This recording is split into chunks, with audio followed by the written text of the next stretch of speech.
Bienvenidos, bienvenidas a una nueva infografía. Mi nombre es Sergio Jaramillo, entrenador personal, preparador físico y director de la academia.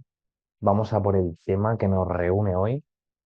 ¿Qué diferencia a nuestro deporte, al handball, a otros deportes?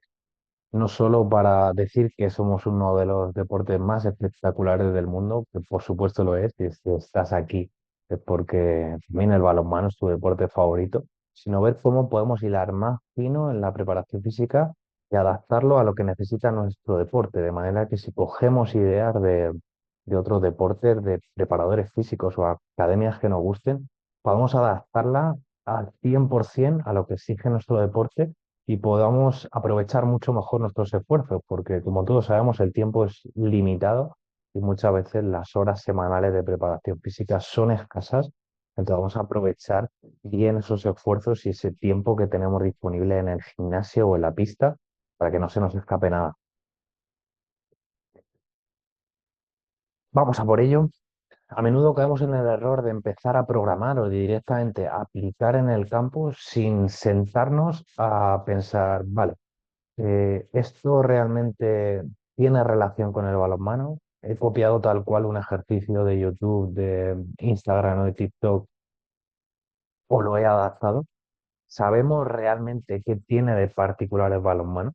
Entonces esa sería la primera pregunta, si realmente estamos repitiendo, reproduciendo lo que un día nos enseñaron nuestros entrenadores o lo que nosotros experimentamos como jugadores, o realmente estamos haciendo ese esfuerzo por cambiar y mejorar constantemente nuestro deporte y en este caso la preparación física. Está genial que copiemos ideas de otros deportes y otros entrenadores. De hecho, nosotros también lo hacemos. Bicheamos mucho, sobre todo por Instagram, y miramos ideas que son muy buenas y seguimos a preparadores físicos excelentes de fútbol, de rugby, de baloncesto. E intentamos darle una vuelta de tuerca para aplicar esos ejercicios y adaptarlo, que es la palabra importante, adaptar correctamente a lo que necesitamos nosotros en el balonmano, que es un deporte muy diferente al resto. Pues vamos a ir viendo elementos que hay que tener en cuenta y que cada uno y que cada una de vosotras se detenga en aquel que le parezca más interesante. El primero de ellos es las dimensiones del campo. Obviamente todos sabemos lo que mide el campo de balonmano, 40 por 20 o 20 por 40, depende cómo lo miremos, pero vamos a intentar aprovechar esta información para coger los ingredientes exactos que nosotros necesitamos para nuestra preparación física, para nuestra receta. Entonces, dentro de una división clásica o muy sencilla de qué tipo de deportes son. Yo, por ejemplo, hice el máster de preparación física en alto rendimiento en la Escuela del Barça, la Escuela del Fútbol Club Barcelona. Entonces nos diferencian muy rápidamente a qué queremos aplicar las cosas. Hay ejercicios y hay condiciones que son exactamente igual para todos los deportes, véase la fuerza, la resistencia, la movilidad, y luego hay que adaptar muy inteligentemente dependiendo de cada modalidad o cada deporte. De hecho, hay muy buenos preparadores físicos que no han tenido relaciones, es decir, no han jugado a ese deporte. Yo sí he jugado a balonmano toda mi vida, pero hay gente a lo mejor pues, que hacía ese máster o se ha ido especializando poco a poco y venía del mundo del fútbol y finalmente termina trabajando en rugby o baloncesto. No importa porque en realidad lo que hay que hacer es una adaptación inteligente. Entonces, cuando hacíamos esa división en el máster del Barça, siempre nos decían cancha grande o cancha pequeña y a partir de ahí empezamos a trabajar. Nosotros del balonmano obviamente somos cancha pequeña y nos podríamos asemejar a deportes como el básquet o el vóley, pero vamos a ver qué diferencias tenemos respecto a deportes que pueden ser similares en cuanto a cancha. ¿Qué va a ser lo más importante y a modo de resumen con las dimensiones del terreno de juego? Por ejemplo, la carrera más larga que vamos a tener en balonmano va a ser 25, 30, 35 metros como muchísimo si trazamos alguna diagonal. Entonces, a la hora de plantear los entrenamientos no tiene mucho sentido que hagamos sprint o carreras de 60 o de 70 metros. Sí tendría sentido, por ejemplo, para un futbolista o un jugador de rugby, como ponemos ahí. Entonces, esto marca la diferencia. Al ser inteligentes, como decíamos al principio, en preparar la dosis para nuestros deportistas, la distancia y los estímulos que son propios de nuestros deportes marca la diferencia. Entonces, también incluso aunque ya estemos hablando de balonmano, sabremos que nuestros deportistas, dependiendo de su posición y su rol en el campo, van a necesitar cosas diferentes, de manera que el extremo efectivamente va a ser el que haga mayor distancia y sí haga esos 25 o 30 metros, pero el pivote muy pocas veces hará eso y el portero casi nunca, ¿no?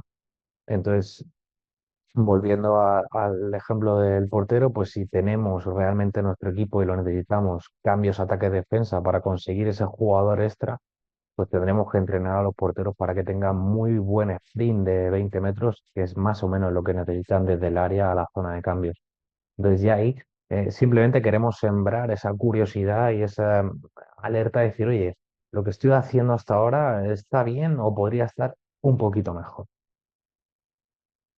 Vamos a otra parcela que sería la interacción tanto con nuestros compañeros de equipo con la interacción respecto a los rivales. El número de personas que están en el campo y cómo comparten el terreno de juego es súper importante porque ahí va a determinar qué capacidades vamos a trabajar y qué gestos específicos vamos a trabajar. Entonces, sacando el ejemplo del vóley, que más o menos en dimensión es un campo similar, por supuesto salvando las distancias, el vóley al final, cada equipo tiene su mitad y no hay interacción. ¿Qué quiere decir? Que no hay contacto. ¿Qué quiere decir? Que la peligrosidad que puedo tener es tropezarme con un compañero o torcerme un tobillo porque le piso a alguien.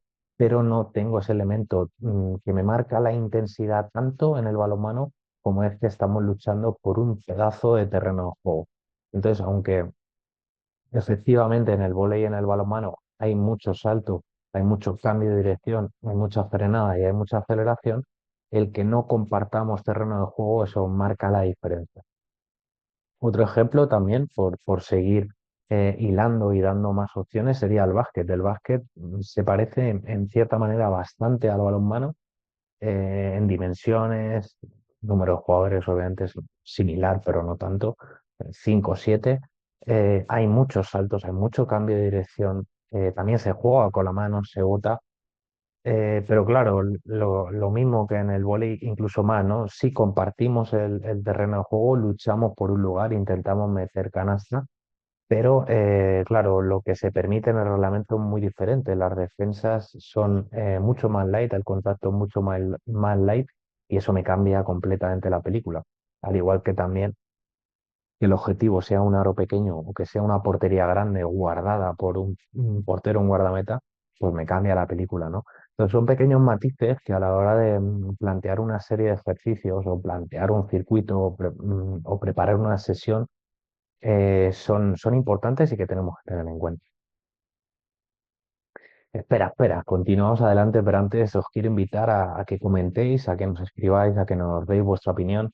En ningún momento queremos dar la sensación de que tenemos la verdad absoluta y si parece eso, por favor, bajarnos a la tierra y nos encanta que comentéis, que debatamos, ¿no? Como ha pasado estos días en Instagram con dices, dices sí o no para balonmano. Y está genial no tener ese feedback por vuestra parte, incluso que propongáis, ¿no? Nuevos temas para trabajar, curiosidades que queréis saber en las infografías y que también la comunidad se vaya nutriendo y que entre todos empujemos al deporte, siempre comentando y escribiendo de una manera respetuosa y constructiva, pero queremos escucharos, queremos saber qué opináis. Continuamos con temas y elementos que deberíamos tener en cuenta, diferenciadores del balonmano respecto a otros deportes, y es el tiempo de juego y los cambios. Obviamente sabemos que en el balonmano los cambios son ilimitados y que dos tiempos de 30 minutos lo convierte nuestro deporte en un deporte de una exigencia muy alta. No quiere decir que sea la más alta y tendremos diferencias respecto a otros, tanto en la intensidad como en la longitud de los tiempos. Por ejemplo, el fútbol, pues son partidos más largos. El tenis, por ejemplo, es muy sufrido en cuanto al tiempo de trabajo, a la duración de los partidos. Y hay muchas limitaciones en cuanto al cambio, por ejemplo, al fútbol. El fútbol, al tener los cambios tan limitados, la estrategia, la resistencia y la dosificación que tienen que tener nuestros jugadores es mucho mayor. Entonces, simplemente vamos a tener esto en cuenta. Y, por ejemplo, respecto a básquet, que está más dividido, dependiendo de la liga, si es NBA o es baloncesto europeo, pues 4 tiempos de 10 o de la duración que sea. Entonces, también esa preparación, sobre todo en cuanto a resistencia, ritmo de juego, cambia mucho la película a la hora de programar, a la hora de aplicar ciertos ejercicios. Y ahí ponemos un pequeño detalle, pues cuánto duran los ataques, cuánto duran las defensas, cuánto es el tiempo de interacción que tenemos a máxima intensidad. Pues ahí, por ejemplo, pueden salir los ingredientes de un HIIT, como alguna vez hemos comentado en la infografía de entrenamiento intervalado de alta intensidad. Al final también comentaremos un poquito más sobre esto, de análisis de tiempo o de datos que serán útiles para nuestro deporte. Gestos más habituales en nuestro deporte, aquí esto está claro, pero es importante que los tengamos en cuenta para ir trabajando sobre todo los ejercicios de fuerza que nos interesan cada semana y dándole prioridad a unos o a otros. ¿Cuáles son los que más se producen en handball? Salto, lanzamiento, sprint, lucha, cambio de dirección. Entonces, aquí van a marcar la jerarquía, qué musculatura dominante en esta serie de ejercicios. Pues ahí, quitando el lanzamiento y la lucha, casi todos son de tren inferior y, por supuesto, de core, ¿no? Que va a intervenir ahí como mediador de las fuerzas. Entonces, como poníamos el ejemplo el otro día en Instagram, si lo visteis, pues simplemente abríamos el debate de pull de bíceps o ejercicios aislados de tríceps serían buenos eh, para poner en práctica semana a semana en el balonmano y lanzamos una votación. El 90% decía que sí, que es bueno trabajar bíceps tríceps y bueno, nuestra respuesta siempre va a ser depende, ¿no? Si vemos la hegemonía y de gestos que se producen con más frecuencia en el balonmano, el bíceps y el tríceps intervienen poco. Por supuesto, intervienen en el lanzamiento y en la lucha como aceleradores o como eh, deceleradores del movimiento, pero si tuviésemos que elegir prioridades, por ejemplo, una preparación física habitual de un equipo amateur que tiene 2, 3 entrenamientos semanales y a la fuerza le dedican, no sé, 40, 45 minutos, nosotros no perderíamos el tiempo, entre comillas, haciendo ejercicios aislados de bíceps, tríceps, sino que, por supuesto, pues haríamos ejercicios más globales, poliarticulares, presses, remos, sentadilla, zancada, peso muerto, es decir, ejercicios que implican más musculatura y que pueden tener una aplicación más directa, perdón, a lo que se produce en el balonmano. Pero por supuesto todos los músculos son importantes y todas las partes del cuerpo son importantes, porque si no, no estarían en nuestro cuerpo. Todo está para algo, incluso el dedo gordo del pie cada vez se demuestra más que tiene importancia en la aceleración, en la carrera y en la producción de fuerza, ¿no? Entonces, que no se nos entienda mal, no hay cosas que sí, que no, o nunca o siempre, sino que dependiendo un poco de las necesidades de cada deportista y de la realidad de cada equipo, pues al final haremos unas cosas u otras. Por ejemplo, si entrenamos 4 veces en semana, cinco, estamos hablando de un equipo o de un deportista que se gana la vida con esto, pues por supuesto que hará bíceps, tríceps, antebrazos y gemelo, porque tiene esa disponibilidad. Pero en el caso de un cadete, un juvenil que entrena 2, 3 veces en semana, nuestra idea o nuestra propuesta es aprovechar e ir a lo importante. Pero por supuesto estamos abiertos al debate y, como os dije antes, a comentar y a que nutramos el deporte entre todos. Si lo llevamos a lo que ocurriría en otros deportes, pues por la interacción que tenemos y por la manera de tratar que tenemos con el balón, pues por supuesto si jugamos con los pies, habrá chut, habrá voleas, habrá golpeos. Si en vez de ser la mano que agarra hay un elemento como puede ser una raqueta o un bate de béisbol, pues hay otras cosas, ¿no? Hay otros elementos y eso es súper importante, derribos, bloqueos. Entonces, a la hora de preparar a nuestro equipo o a nuestros deportistas, tendremos que tenerlo en cuenta y será clave. Conclusiones, por hacerlo todo sencillo y sobre todo aplicable, que os podáis llevar de esta infografía un par de cosas y sobre todo nos aclare las ideas y no nos monte más jaleo la cabeza. Por supuesto, el handball es un deporte único, es muy bonito, cada vez va teniendo más seguidores y más practicantes y eso nos alegra un montón. Cada vez tenemos más protagonismo en la televisión, en los medios, está creciendo mucho en los últimos años y todos nosotros, de alguna manera, somos responsables de eso.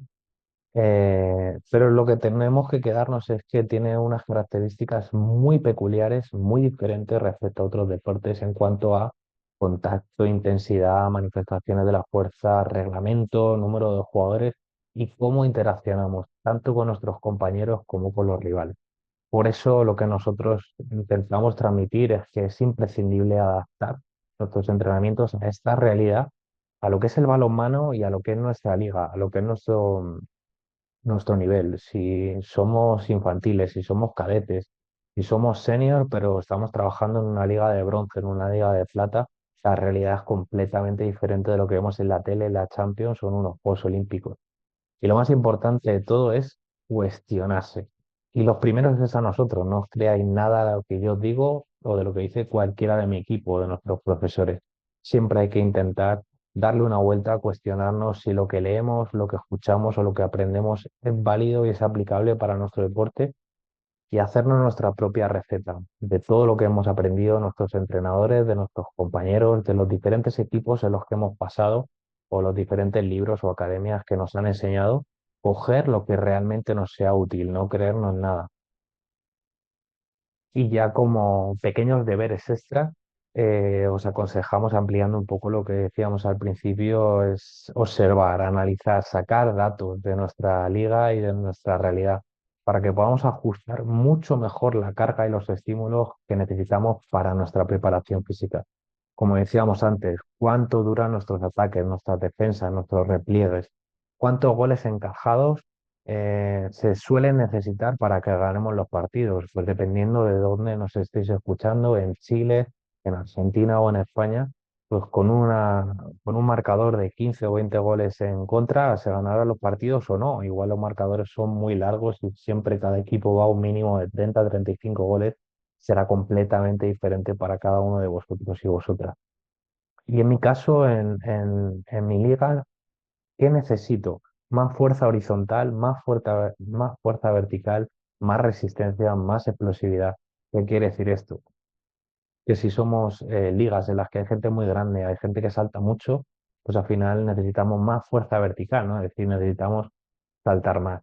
Pero a lo mejor no ganamos demasiado con esa fuerza vertical, es decir, no metemos muchos goles de exterior desde la primera línea central, laterales, sino que nuestro juego está más por abajo, en fuerza que se llama horizontal, más explosividad en el uno contra uno, más rapidez y al final pues no necesitamos gente tan grande o no la tenemos en el equipo, de manera que aprovechamos nuestro potencial y jugamos más horizontal. Todo eso al final cae de vuestro lado, que analicéis, que reviséis vídeos o que aprovechéis otros profesionales, ¿no? Por ejemplo, en el mundo del fútbol, que lo tengo cerca, hay una figura que es el analista y es una persona muy importante dentro de la plantilla de un club, de un staff, porque analiza lo que está pasando en esa competición y se van a ver otros partidos, rivales directos o equipos que trabajan muy bien y que quieren emular y ven qué están haciendo, ¿no? Cómo están siendo sus partidos, cómo es el ritmo del juego, cuánto tardan en los ataques o las defensas, cuántos goles encajan, el tema de fallos, balones perdidos, porcentaje de acierto a gol, de defensa. Todos esos datos van a ser importantes a la hora de elaborar la preparación física. Tenemos tantas cosas que analizar y tanto porcentaje de mejora que eso también lo hace bonito, ¿no? Que, por ejemplo, cuando analizamos un deporte como es el atletismo, un salto de altura, un triple salto de longitud, hay muy poco margen de mejora porque es un deporte individual, yo contra mí mismo en otro momento de mi vida, pero en este caso al haber tantos rivales, al haber tantos compañeros y ser un deporte tan dinámico, lo hace tan bonito y tan desafiante, ¿no? Para cualquier persona que está trabajando al otro lado, elaborando la planificación, ya sea el entrenador, sea el segundo entrenador, el fisio, el readaptador o el preparador físico. Antes de irnos, daros las gracias a vosotros, familia del balonmano. La verdad es que en el relativo poco tiempo que llevamos, 3 años y medio con este proyecto, estamos alcanzando estadísticas, un crecimiento increíble. Ya somos más de 8.000 seguidores en Instagram. En el poquito tiempo que llevamos trabajando este canal de YouTube con cierta recurrencia, son más de 600 suscriptores los que estáis aquí con nosotros y en la academia online, la gente que compra nuestros cursos, hay más de 1.000 alumnos y se dice pronto de todo el mundo. Entonces estamos súper contentos, súper agradecidos porque esto no tendría sentido si no hubiese alguien al otro lado de la pantalla que escucha lo que nosotros proponemos, que se interesa por nuestros vídeos, por nuestros ejercicios, por lo que nosotros aplicamos. O sea, al final todo nuestro éxito, todos estos números dependen de vosotros y es justo daros las gracias. Lo que decíamos antes, cualquier duda, comentarlo en este mismo vídeo, desafiarnos, ponernos pegas, comentarnos si está bien, si está mal o si queréis otro tipo de contenido que hasta ahora no hayamos trabajado y que pueda ser interesante para seguir nutriendo, en este caso, el canal de YouTube. Muchas gracias familia, un abrazo y calienta que sale.